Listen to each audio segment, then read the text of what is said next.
من الشيطان الرجيم.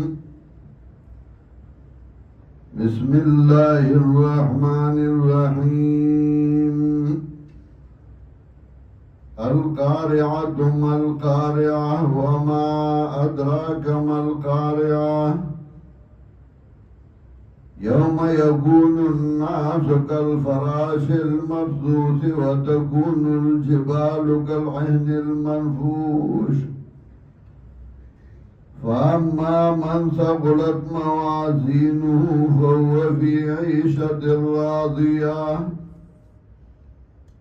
وأما من خفت موازينه فأمه هاوية وما أدراك ما هي نار حامية.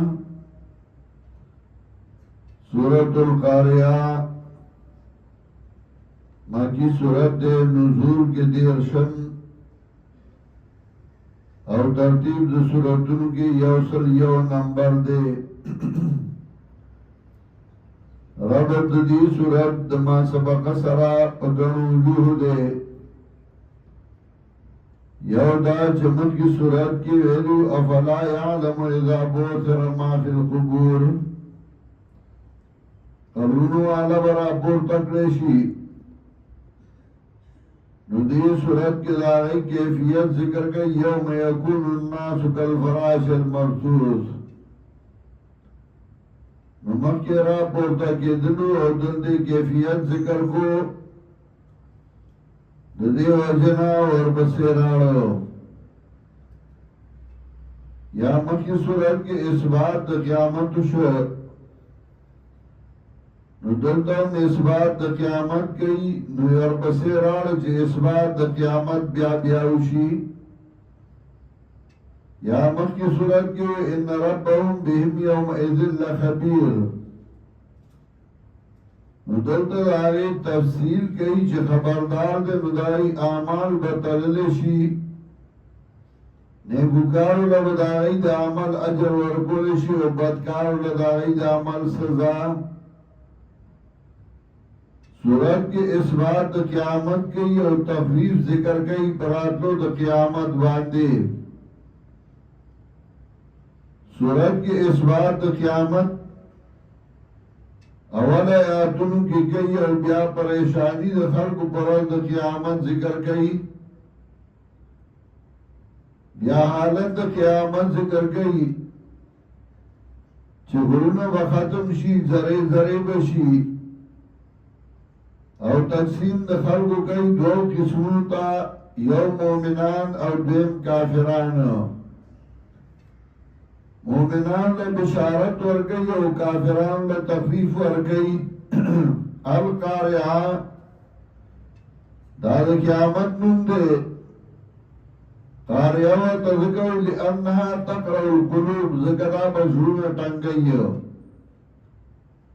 دے آگا حیبت دے آگا آفت دے آگا تکلیف اگا دا سی جزرون وکلنگی گی. نو القارعہ اگا ٹنگون کی ورز مل قارعہ صد اگا ٹنگون کی ورز وما دراک مل قارعہ سپو اگتا لرا صد ٹنگون کی ورز. مداری کیفیت ذکر کئی جاگا رضی چاگا زلون بٹنگئی اولی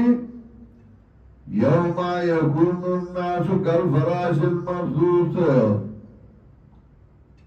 آگا رض چشیبا خلق بشاند پتنگانو خورو ورو سنچ پتنگان خوارو آرے داغی یو طرف نہیں معلوم. پتنگا وڑو کے ونتے میگے چه وزر شوی او پشکال کے بارانو شی او دسول نراوزی او سوک پا یوزی او سوک پا بلا. دا سے انسانان باوم سوک پا یواز سوک پا بلا. نکلے قرآن تشبیح ورگئی دا فراش منصوص سرا کلے تشبیح ورگئی دا جراد منتشر سرا کامنم جراد منتشر. ځکه ملخانم کله په یو طرف رواني کله څوک په یوه ځي او څوک په بله باندې ځي او شکل د یو شان دي هغه هم لکه فراش دا پتنګ دواړه الوځي نو څوک په یو طرف ورخلاصي څوک په بله یا څوک وایي کیفیتونه جدا جدا دي یو حالت کې به په یو طرف ورکوشي بل حالت کې به څوک په یوه روان وي څوک په بله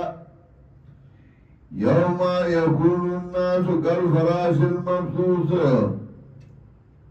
هغه ورځ چې شي به خلک په شان د پتنګانو خروورو وتكون الجبال كالعهن المنفوش او شي به غرونه په شان د وړه ډنډک شوې باندې عین هغه وړی ته وایي چې هغه رنګینه وړی په ډانډس باندې والی شي مالوچ والی شي نو هغه څوک په یو طرف ځي څوک په بل طرف الوزي په هوا کې دغسې غرونه به په هوا کې الوزي و د خلکو حالت ذکر کوي چې خلک به دوه قسمه شي فاما من ثقلت موازینه نو هر چې هغه څوک دي چې دروند شوی ټول د اعمالو د هغه موازین جمع د میزان ده یا جمع د موزون ده د مطلب اعمال هغه موازین او امام بخاری رحمت الله علیه چې کله خپل کتاب ختموي نو په دې باندې ختموي چې اعمال به تللی شي بیا تله به یې وایي که ګڼې به وي څوک وایي یوه به وي څوک وایي د هر عمل لپاره به لکل عمل میزان هر عمل له به ځان له تولي څوک وایي اعمال به تللی شي نو اعمال به مجسمي څوک وایي هغه اعمال به تللی شي څه مطلب چا چې هغه عمل کړی نو هغه به تللی شي او د عمل په اعتبار به درون او سپکي څوک وایي هغه صحیفې به تللی شي چې په کومو کې د هغه عمل لیکلی شوی نو د عمل په اعتبار به هغه درانه او سپکي هغه بیا چې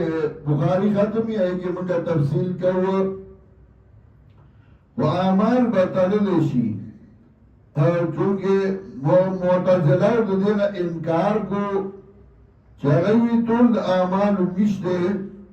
فاما من ثقلت موازینه هر چې هغه څوک دی چې دروند شوی ټول د اعمالو د هغه او دروندواله د عمل دا به په کثرت باندې نه وي چې ډېر یې کړی و دروندواله د عمل به هغه وي چې هغه د قرآن او سنت سره برابر وي دغه قرآن وایي احسن عمله اکثر عمله نه دی ویلي او آسان عمل هغه دی چې هغه د قرآن او سنت سره برابر وي فاما من ثقلت موازینه هر چې هغه څوک دی چې دروند شوی ټول د اعمالو د هغه فهو فی عیشة راضیه وی به دی په هغه ژوند خوشحاله کوونکي کې دلره هغه ژوند د خوشحالۍ به وي چې عمل یې دروند شو نو جنت والا الله ورکي واما من خفت موازینه هر چې هغه څوک دی چې سپک شوی ټول د اعمالو د هغه سپکواله د عمل هغه به هلئ چې هغه د قرآن او سنت سره برابر نه وي نو الله وی وقدمنا الى ما عملوا من عمل فجعلناه هباء منثورا عمل به غبار مستل شوی واما من خفت موازینه هر چې هغه څوک دی چې سپک شوی ټول اعمالو د هغه فامه هاویه نو ځای د هاویه هاویه په جهنم کې یو ځای دی وما ادراک ما هیا او سشی پوگا تالرا صدی حاویا نارن حامیا اور دے گرم صورت کے اس بات دا قیامت و باغی سر تخفیف ورکو گوری نن یکم تاریخ دے او پہر یکم باندے زمنگا ماہانا درس قرآنی په یکم تاریخ موږ مرګرو ته ویلي چې په دې باندې به نه اجتماع کوي، نه به جلسه کوي، نه به پروګرام کوي، ځکه دا درس قرآن په مرکز کې دا د اجتماعیت دپاره دی. نو اجتماعیت هله راځي چې که څوک راتلی شي او که نه، خو په دغه ورځ باندې کوشش کوي چې هغه راشي او په دې کې شریک شي، ملګري وویني، ملاقات وشي، مرکز وویني، یو بل سره تعلق جوړ شي. نو یو خو چې په دې ورځ په یکم تاریخ چوټي نو خو ځان له خبره ده چې موږ اعلان کړی چې په دې یکم باندې به نه وي درس قرآن. او په یکم تاریخ چې څوک هم جلسه دي یا پروګرام دي، نو ټول ملګرو ته زما له طرف نه دا حکم دی چې به بلکل شرکت نه کوي، ځکه دا هغه مقصد پروګرام نه، د هغه مقصد د مرکز مرکزیت ختمولی او د جماعت اجتماعیت ختمولی. خو په ښکاره یې کولی نه شي، نو دغه یو طریقه یې چې نور ملګري ایساروي، نو یو به هغې کې شرکت بلکل نه کوي. کوم یو ملګری چې د اجتماعیت خلاف کوي مخکې واړوي، هر څوک چې که زیمه قبلي یې قبلي. نو نن به انشاءالله مازدیګر مونځ پسې منګه ماهانه درس قرآني او مازدیګر مونځ به منګه انشاءالله پاو کم پنځو میاشت کې کوو، بیا به درس قرآني پای کې طلباو ټول شرکت کوي